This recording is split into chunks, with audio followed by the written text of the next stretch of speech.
Alice needs some coffee, needs some caffeine.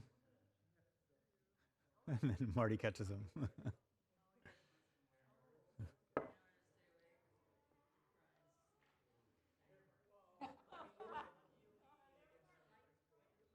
Are there more lights? There will be more lights that are coming on. Yep. Suzanne, keep this moment in mind, because this is part of the reason why we're going to do a capital campaign to replace the lights in here, for that very reason. What they do is they'll just shine in your face. So, and then they also interfere with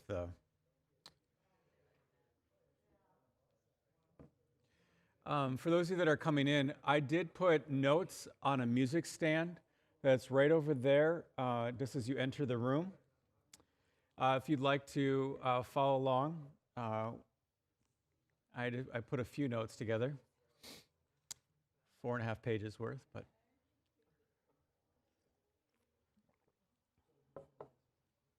we will start, just because we're live streaming, we're going to start here in just a moment or so. So what I'm going to do is, it's not on because I didn't want to hear my voice. So I'm going to use my natural voice here in a moment, and I will get louder. I'm just looking from Cody if our live stream is ready to go. Is it on? Okay. Wonderful. All right, we're going to get started, and we're going to welcome those of you that are here in person, as well as those of you that are online this morning. Again, like I said, I put notes together, and you can follow along this morning. I realize that for the for the online, we didn't digitize these notes, and so we will work on that for the future. All right, so we are going to tackle over the next 4 weeks an important conversation, and I'm going to spend some time this morning setting the stage for this conversation, and kind of outline how we are going to kind of handle the next 4 weeks. The first page, so honestly, I think I have more in terms of content today than we have time, and that's okay. So I'm going to take today as kind of a learning experience, just to see how this conversation goes, how you respond to this conversation, and that will allow me to modify for the next 3 weeks. I'm a big guy on scope and sequence, and so I do want to lay some foundation. Ultimately, where are we going to go over the next 4 weeks? This is our trajectory. I'd like for us to explore the biblical narrative and allow it on its own terms to shape our understanding and application of this word, justice. Justice is an important conversation. It's a relevant conversation. It is hard to make it through a news cycle without hearing it applied in some way, shape, or form. Specifically, over the last couple of weeks, 2 very high-profile cases, and in both cases, the word justice has been used in terms of equating it with the outcome of those particular cases, which we will maybe tangentially connect to over the next 4 weeks. In terms of outcomes, what do I hope for us to accomplish over the next 4 weeks? Like I said, to develop a better understanding of justice through the lens of Scripture, to understand how we view issues related to justice. So part of this conversation is about being our own learners in terms of understanding what kind of lenses we already look through when it comes to this conversation. It also is important for us as a body of believers to understand how our culture that we're immersed in and that we work in and we engage in all the time, how our culture defines and looks at justice. Then ultimately, I'd love for us to build sensitivity, to invite the Holy Spirit to work on our heart as we think about the call of the biblical narrative towards justice. Let's talk about some disclaimers, and then I'll pause and take some feedback. The conversation around justice is complicated and fraught with landmines. And I'm going to do my best for the next 4 weeks to navigate well through those landmines. A simple or overly reductionistic approach to this conversation on justice limits the breadth and the beauty of God's character along with his design for the world.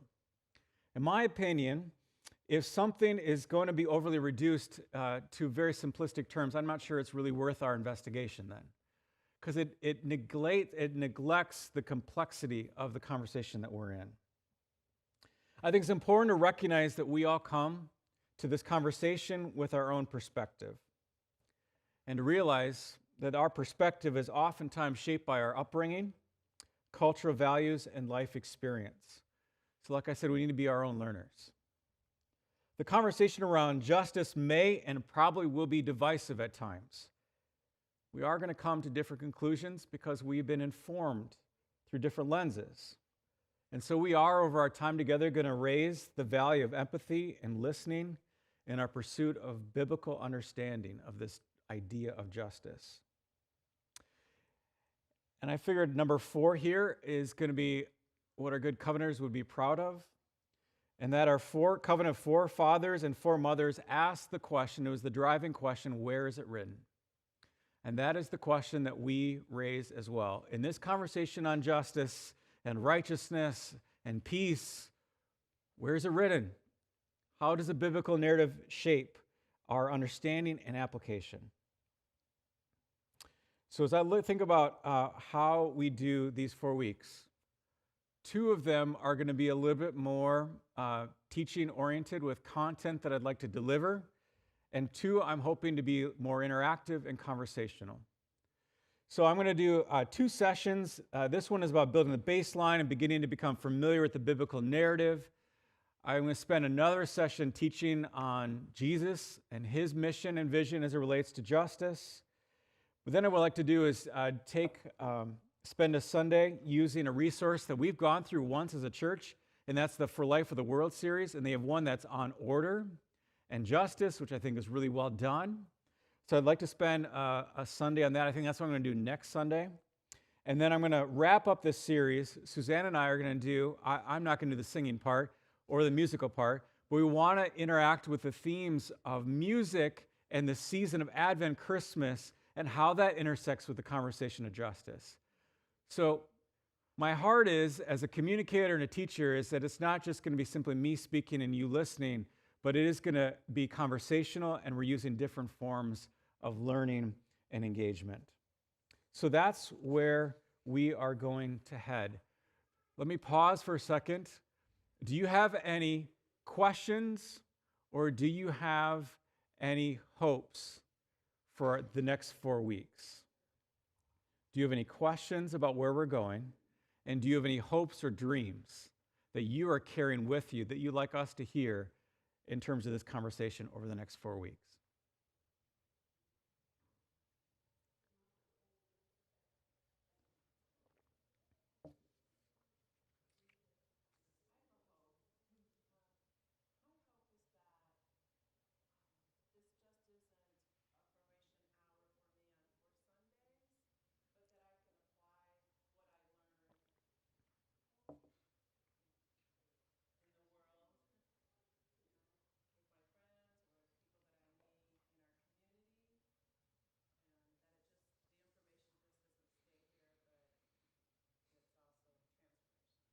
Okay. For those of you online, Donna just reflected on a desire that this conversation doesn't stay here, but it influences our life outside of these walls.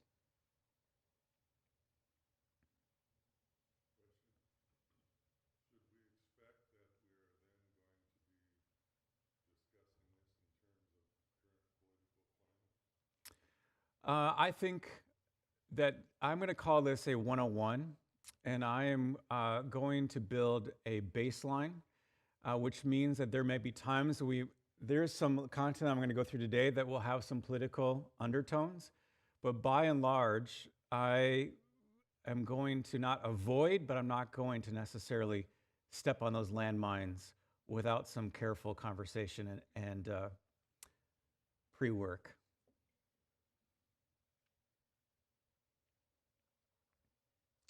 So one of the things that I've wrestled with is where do we begin?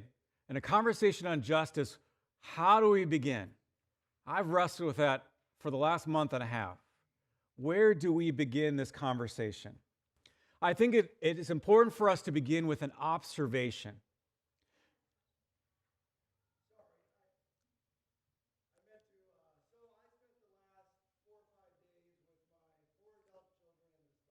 Yep.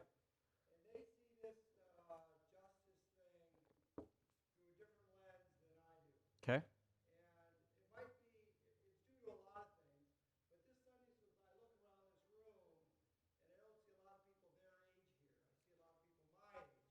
Okay.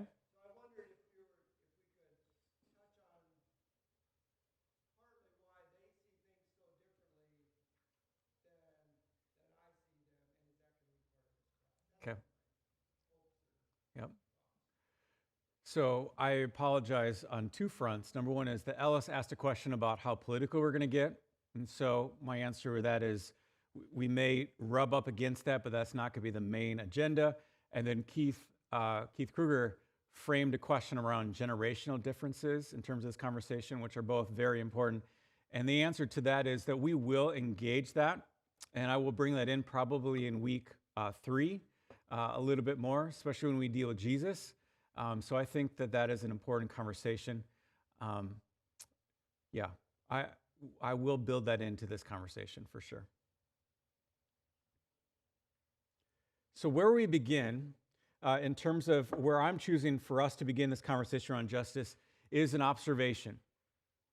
It's an observation that there seems to be, on some level, a universal code as it relates to human behavior that is unique to humankind. That there is a sense innate in us that there are certain kinds of behavior that seem appropriate, and there's certain kinds of behavior that feel outside of that.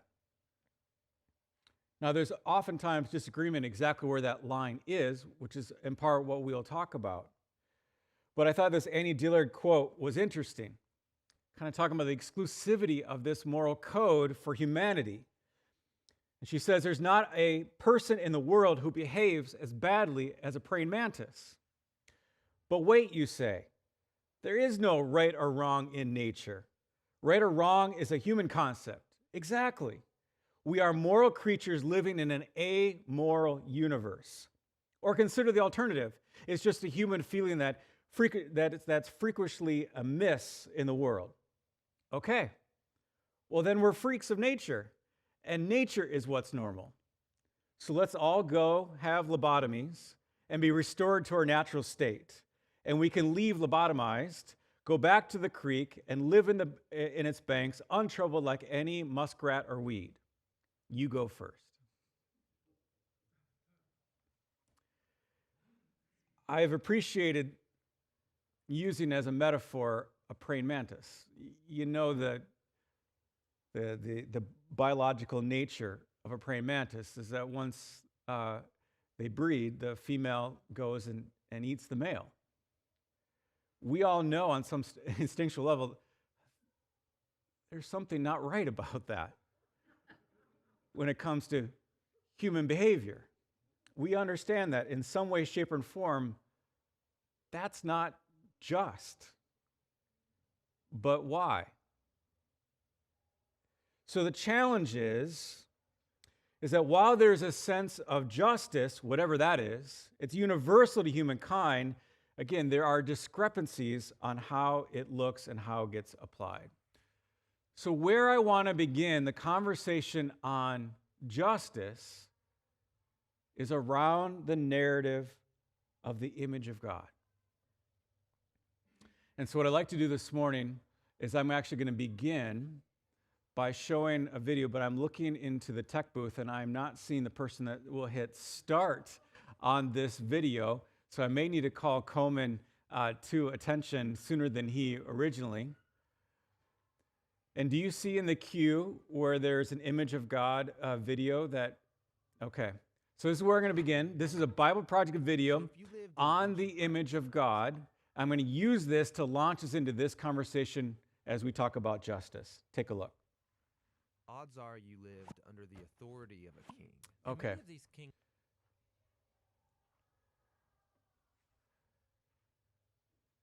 Our tech people are MIA here. Thank you, Gary, for stepping in confidently. Is there a Cody in the tech booth too that could help us?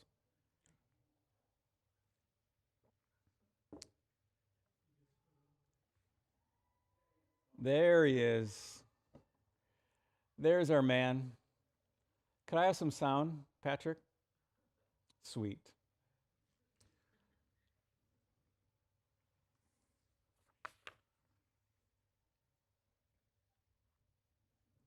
All right.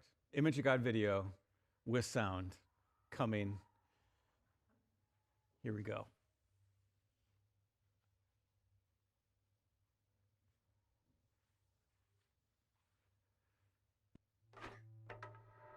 So if you lived in ancient Bible times, odds are you lived under the authority of a king. And many of these kings claimed that they were gods, and they would even call themselves the image of God. Meaning they had authority to tell people what to do, order things to be made. Yeah, they got to define good and evil. And these kings would often make statues of themselves, which in Hebrew were called tselem, often translated as idol or image. But for Israel, they didn't view their kings as the god. In fact, they were never supposed to even make images of God. It's exactly right, and that was really unique for that time and culture. This is rooted, first of all, in Israel's belief that you can't reduce the creator God down to any one thing in creation. But there's another reason. People aren't to make images of God because God has already made images of himself. When did he do that? Well, let's go to page 1 of the Bible. And the first person we meet there is God. He's the one with authority over all creation. He speaks and creation obeys. And he defines what is good and not good. In other words, he alone is king. But then surprisingly, as the pinnacle of all of God's creative work, he makes humans. And he calls all of them the image of God. So he gives all humans the authority to rule. Exactly, that's what he goes on to say. He tells the humans to subdue the earth and to rule it. And so this task that once belonged only to elite kings is here in the Bible the task of every human being. This was a revolutionary statement in its day because all humans are being called to rule and to participate in the human project. So what does this mean? I mean, how are we all supposed to rule? So the picture we get in Genesis is gardening. Gardening? Yes. Gardening. So they rule the earth by cultivating it, by harnessing all of the earth's raw potential and then making something more and new out of it. So growing food for each other. Yes, but that also includes growing families then, which become neighborhoods, and then they create communities where people are going to work and take care of each other and build businesses and cities that will expand to new places and so on. So ruling is really the day-to-day acts of our work and creativity. Yes, we take the world somewhere. This is humanity's divine and sacred task. Yeah, and this all sounds really nice. And humans have designed some pretty great things.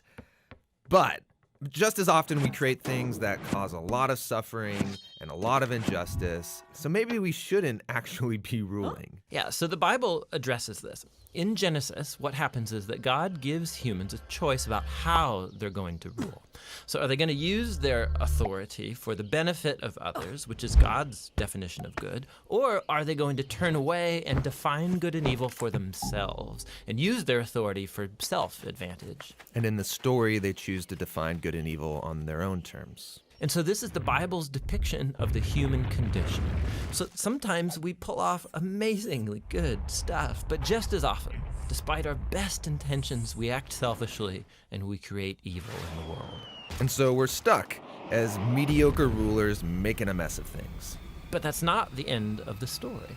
So the Bible goes on and it makes this claim that all of this was resolved when God bound himself to humanity through Jesus. And he showed us what it looks like to truly rule as a human. So what does it look like? Well, Jesus ruled by serving and by seeking the best for others, by putting himself underneath them and loving not just his friends, but also his enemies. And that's not a typical way to rule. And not only that, Jesus confronted the consequences of all of the evil and the death that we have created by our messed up ways of ruling. And he takes it. I mean, he lets it kill him. And so when the New Testament writers looked back to Jesus' resurrection, they see a whole new future opening up for all humanity. Jesus is a new way to be human. Yeah, that's why they called Jesus the image of God, or the new human. And not only that, they also believe that Jesus' divine life and power is now available to heal and to transform us to become our life and power. And this sounds really nice, but what does it really look like? So practically, the Apostle Paul said it looks like people being filled by Jesus' own presence and spirit, filled with love and joy and peace and patience and kindness and goodness and integrity and gentleness and self-control. He says this is the new humanity that God wants to create in us so that we become people in whom God's image is being restored, people who will move the human project forward. And that's actually how the story of the Bible ends. It's a renewed world where God is on his throne and his servants are all around him, but they're the ones ruling over this new world, taking it into new, uncharted territory with Jesus as their healer and their guide.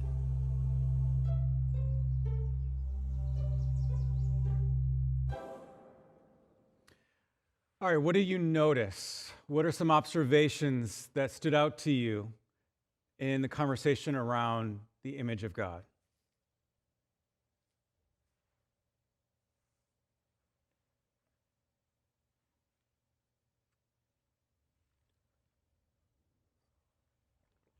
Another framed question could be, what does it mean to be made in the image of God?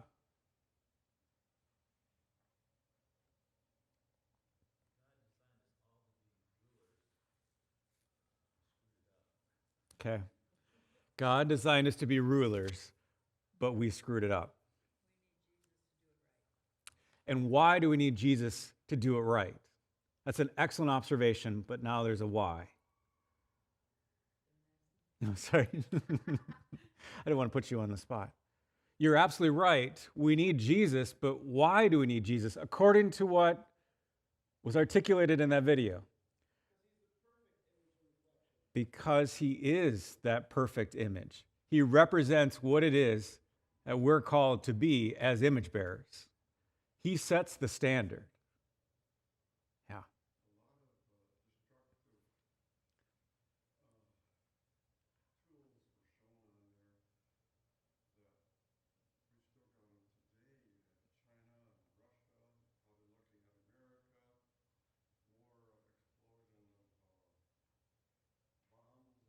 Mm-hmm.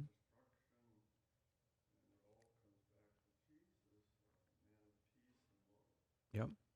Yeah. So Arlen's observation is there's still quite a bit of those symbols of our broken rulership and a need through Christ to convert those to tools of peace, which, stay tuned, that's going to be next week's sermon when Micah talks about taking these weapons and turning them to plowshares and tools that lead to life. So we can't begin a conversation on justice until we have at least a shared understanding. And here's the deal. This is a unique manifestation to the Christian story, to the Judeo-Christian story. This idea of being made in the image of God. This is not something that is shared outside necessarily of this particular worldview. In some of my research, there's conversations about even some of the great philosophers had clear gradient understandings of humanity and the value that various people in various walks of life held within a society. But the biblical narrative absolutely confronts that. And you're probably most familiar with Genesis 1, 26 to 27, this idea, so God made mankind in his own image, in the image of God he created them, male and female he created them. That's probably pretty familiar. But what I appreciated, and probably wasn't as fully aware of as I should have been, is that in 8 chapters later, the biblical narrative kind of doubles down on this conversation post Noah. That after that flood experience, there's a conversation, and this idea of, this is from Genesis 9, 3-5, that everything that lives and moves will be food for you. So this is post-flood narrative. Just as I gave you the green plants, I now give you everything, which has an impact in the sense of potentially, in that first Genesis account, mankind was really only allowed to eat plants. But now we can be carnivores as well. I now give you everything, but you must not eat meat that still has its lifeblood in it. And for your lifeblood, I will surely demand an accounting. But here's now where it gets to humans, okay? And from each human being too, I'll demand an account for the life of another human being. Whoever sheds human blood, by humans shall their blood be shed. For in the image of God has God made mankind. So the conclusion is that any conversation around justice needs to begin with the value, the universal value of all human life. Now, again, for some of us, you may say, I get it, this is very elementary, I understand. But this is something that I think is oftentimes overlooked when we wrestle with issues of justice as it relates to human beings. That we need to make sure that this is where we begin. All right, so what is justice? Anyone want to chime in on that before I move on? The image of God narrative as it relates to how we interact as humans.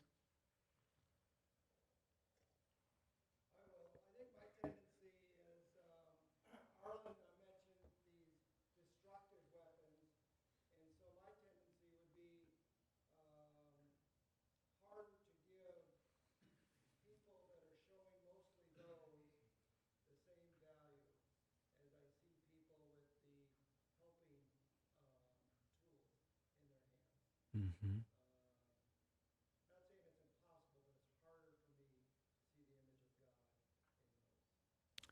Does it draw your attention to any of Jesus' teachings which wrestles with that particular challenge that I think is universal to humans?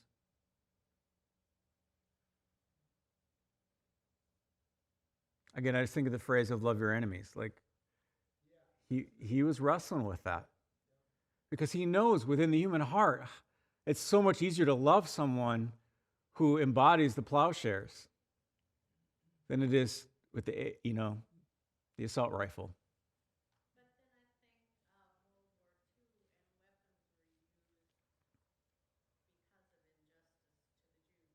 Mm-hmm.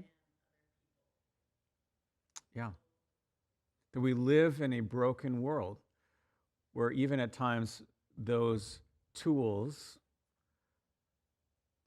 in and of itself are not necessarily peacemaking, but could be a means towards peace. I think that's what I hear you say. Yeah.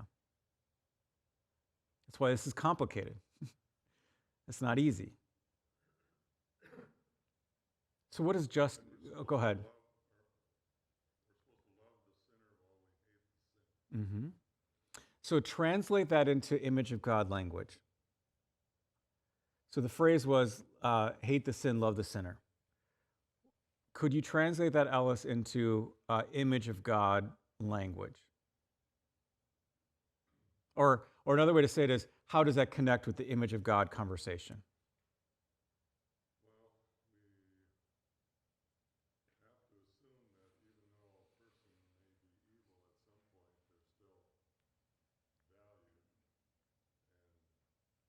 And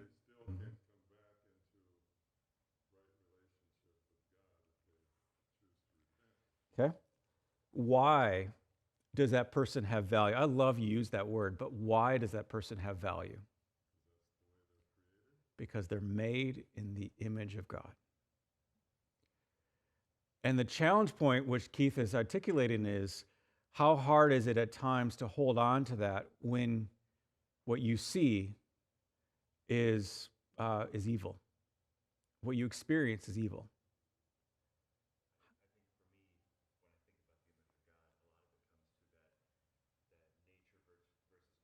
Yep.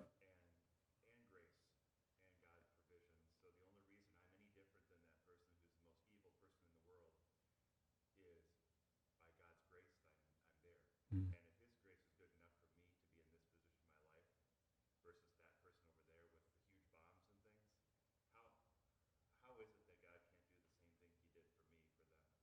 Mm.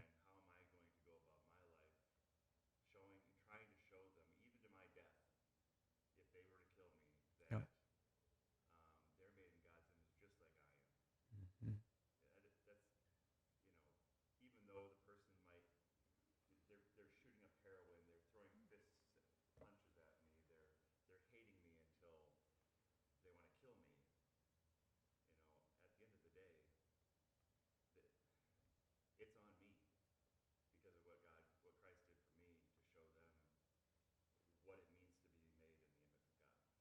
And what you're holding on to, Michael, is grace, is kind of the key linchpin to that entire narrative. Yeah. So there are one particular word within the Hebrew language that is used to talk about justice, but there are companion words that support this. So mishpat is the Hebrew word for justice. It has a wide semantic range. Okay, we're going to just do a little bit of etymology here, and then we will move on. It is oftentimes used in this concept of justice, of rightness, of straightness. It can also be used in terms of a right or a privilege. So, for example, in Deuteronomy 18, the Levites, which is one of the 12 tribes, they were the only one of the 12 tribes that were not given an inheritance of the land. Why is that? Because their job was tasked to work in the tabernacle. They were the priestly tribe. And so the way the system was designed is that they didn't have land that they could draw income from, which is where we get the concept of tithing from. That the other 11 tribes tithed of their income so that the Levites could sustain themselves. The biblical narrative uses mishpat, justice, to describe their right to receive a tithe from the other 11 tribes. But justice is also used to describe the living or the faithfulness of the 11 tribes to actually contribute their tithe to make it possible for the Levites to thrive. So you see how that word can be used in multiple ways. Mishpat shows up 419 times within the biblical narrative. It shows up a lot. And it is often paired with righteousness, mercy, and steadfast love, which is that word hesed, and we will unpack that in week 3 because there's an interesting connection there between righteousness, which is tzedakah in Hebrew, and it's the function that it has in relationship to justice. All right, so I wanted to get to this piece here because this is important for us. I want to move us, with the little time that we have left, to realize that when we use the word justice in a contemporary sense, we tend to mean different things. And that our culture uses these terms, and we sometimes don't even fully aware of how we use these terms. So what shapes our view of justice? So I'm using 2 resources. So my main kind of homework on this, my main study in this, was a podcast series that the Bible Project put together on justice. And out of that, they referenced other resources then I would go chase down. And one of those resources is a book by Professor Michael Sandel, who's a professor at Harvard on ethics. And he wrote a book just entitled Justice. And his theory is that there are 3 kind of categories or buckets that we tend to live in when it comes to talking about justice in terms of what do we mean when we use that term. Now, the reality is that these are not clearly defined buckets in terms of there is overlap, and we tend to have connections to all three. But he says that there are three essential ways of thinking about justice in a contemporary sense that influences you and I. And I'll move through these. I'm still learning as well. But the first justice perspective is what's called the maximizing welfare perspective. So the straight action, the just action, is whatever will bring the greatest amount of good and reduce the greatest harm for the greatest number of people. It oftentimes is connected with a utilitarianism perspective. This is also tends to be more of a socialist perspective if we want to dance around some politically charged terms. Its main idea is simply stated and intuitively appealing, that the highest principle of morality is to maximize happiness over the pleasure over pain. So, social equality, redistribution of wealth and resources, what will help the most amount of people and reduce the most amount of harm or pain? That's the maximizing welfare approach to justice. The second one is called respecting freedom. That justice is what creates the greatest amount of respect for the rights and freedoms of each individual to live how they want to live. It oftentimes gets associated with libertarianism.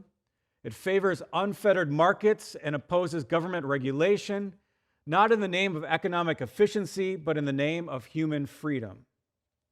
Their central claim is that each of us has a fundamental right to liberty, the right to do whatever we want with the things we own, provided we respect other people's rights to do the same.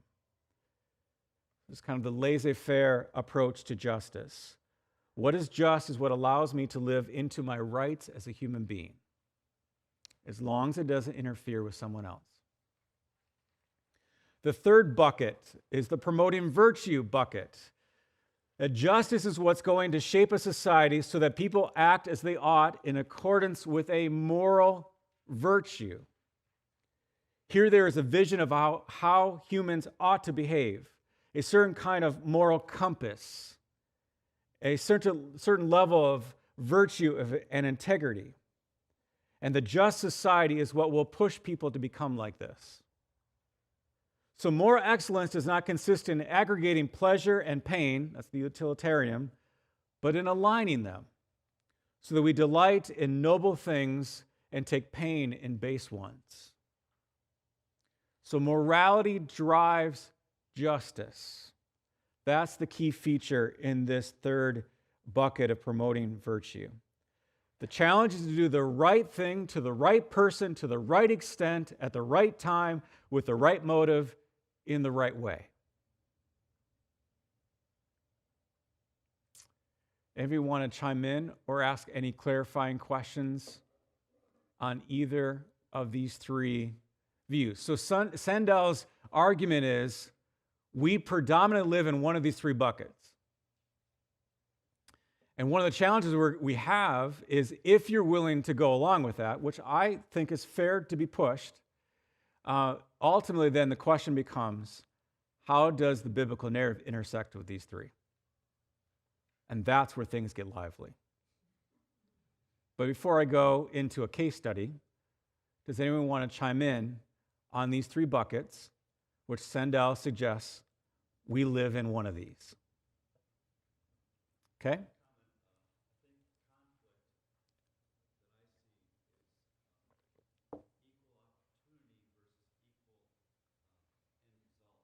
Okay?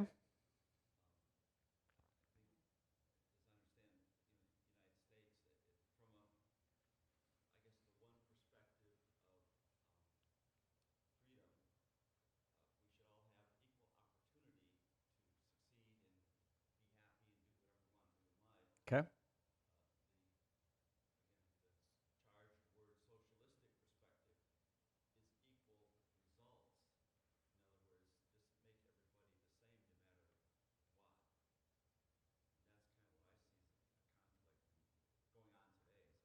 Mm-hmm. Yeah. Which, which then, if I hear you right, Glenn, you're saying at that point it interferes then with our individual rights or abilities to achieve it on our own. Okay. Yeah.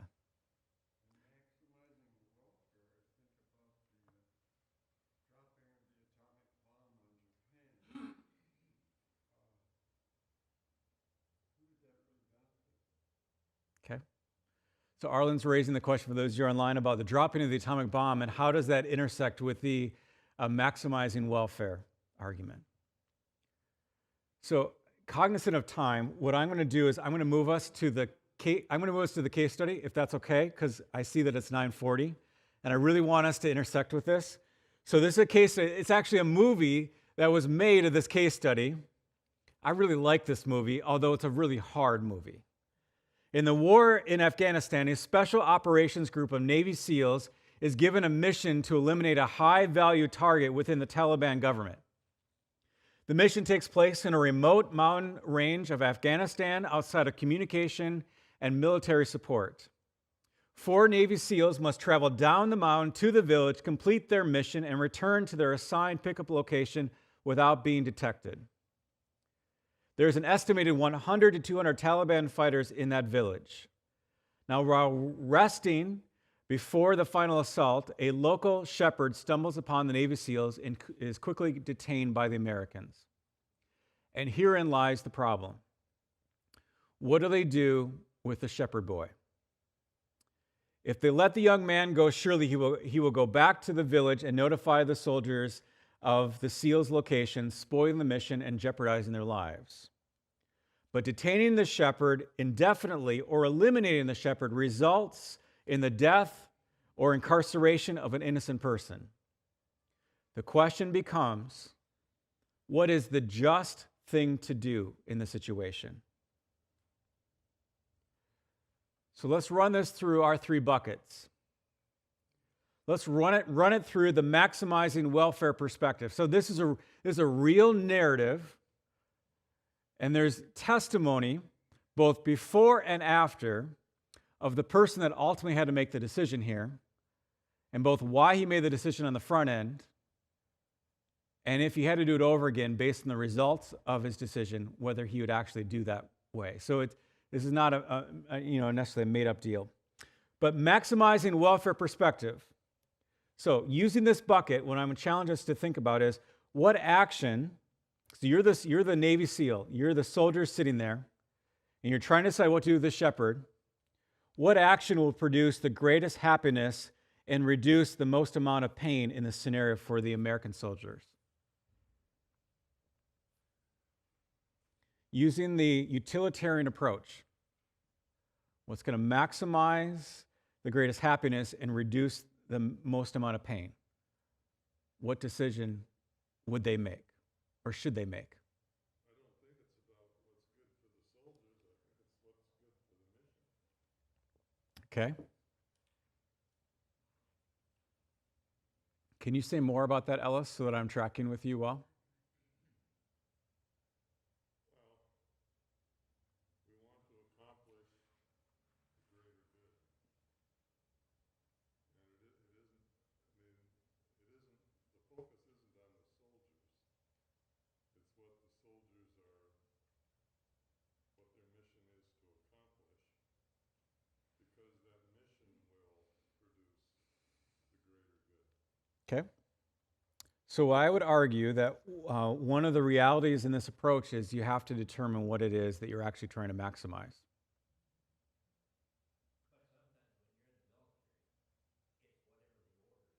Right. Mm-hmm.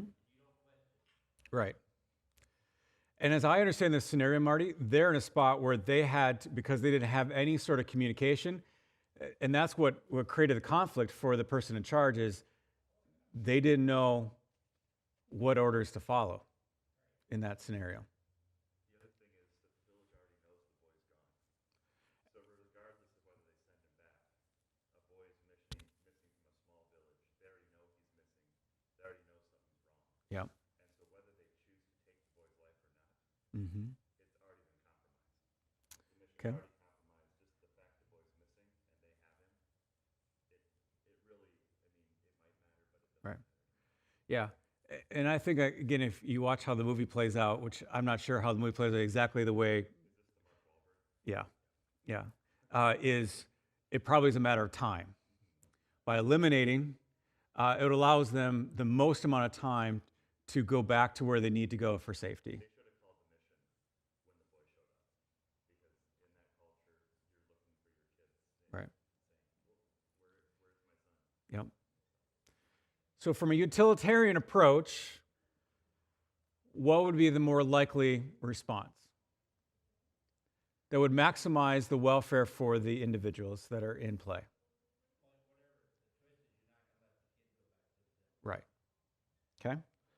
All right, respecting the freedom perspective. What action will honor and protect the rights of the soldiers involved in this scenario when it comes to the rights? Yep. Promoting virtue perspective. What action would constitute a morally right response in this scenario?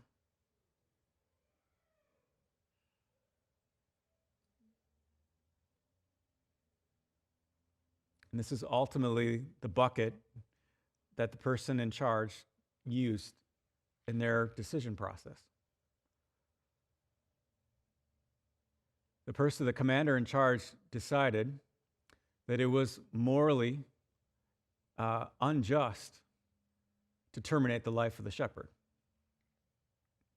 And so what happened? They let the shepherd go. The shepherd ran down to the village. He let everyone know. And again, the scenario, it goes that the Taliban fighters came up. They had a tremendous gunfight. And the commander is the only one that survived. And in hindsight, he wrestles with why he made the decision the way he did.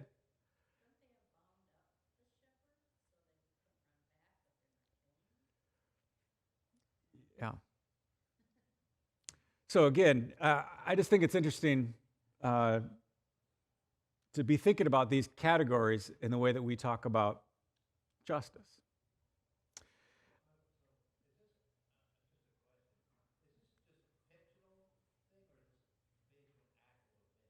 Based on actual event. Yep. Lone Survivor, I think, is the name of the movie. It's hard but good. I am out of time. I am going to land. Where do I go? Here's how I'm gonna land. I'm gonna move us to last page, and then I'll come back to circle back on a few things. I want us to land on Genesis 18. This is the call of Abraham, okay? Abraham's charge is that he is called by God. His family system is the family that has been called to be part of this restoration movement for humanity. And here's part of his call. Abraham will surely become a great and powerful nation, and all the nations on earth will be blessed through him. For I have chosen him, so that he will direct his children and his household after him to keep the ways of the Lord. And this is what's included in his call: to do what is right and just, so that the Lord will bring about for Abraham what he has promised. In the essential ingredients of God's movement through Abraham to restore humanity includes a narrative around righteousness and justice. And we've just touched the tip of the iceberg of how that call gets fleshed out within the biblical narrative, to which we will come back and wrestle with more. So today was about laying the foundation, which I didn't even fully do, but we'll come back to that and then really dive into the biblical narrative and how we interact with that as the contemporary church. See you next week.